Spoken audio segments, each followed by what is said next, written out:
ঈদের দিনে কিছু সুন্নত আছে, যেমন তাড়াতাড়ি ঘুম থেকে উঠা ঈদের দিনের সুন্নত। তার মানে আপনি অন্যদিন 9টা-10টায় উঠেন আর ঈদের দিন 6টা-7টা বাজে উঠছেন, এরকম নয়। ফজরের আগে উঠবেন। তাড়াতাড়ি ঘুম থেকে উঠা ঈদের দিনের সুন্নত। এবং মেসওয়াক করা সুন্নত, গোসল করা সুন্নত। গোসলের প্রয়োজন না হলেও গোসল করা সুন্নত। উত্তম কাপড় পরিধান করা সুন্নত, উত্তম কাপড়।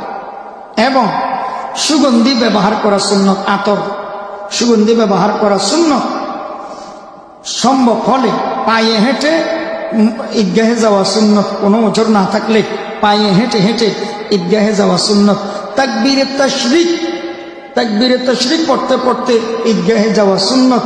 ঈদুল ফিতরের সময় নিম্ন স্বরে আর ঈদুল আজহার সময় উচ্চ স্বরে তাকবীরে তাশরিক পড়তে পড়তে ঈদগাহে যাওয়া, ঈদগাহ থেকে ফেরা সুন্নত। এবং তাড়াতাড়ি ঈদগাহে যাওয়াটা সুন্নত। আরেকটি সুন্নত হচ্ছে এই ঈদুল ফিতরের দিন কোনো মিষ্টি জাতীয় জিনিস, মিষ্টান্ন জিনিস খেয়ে ঈদগাহে যাওয়া সুন্নত। কিন্তু ঈদুল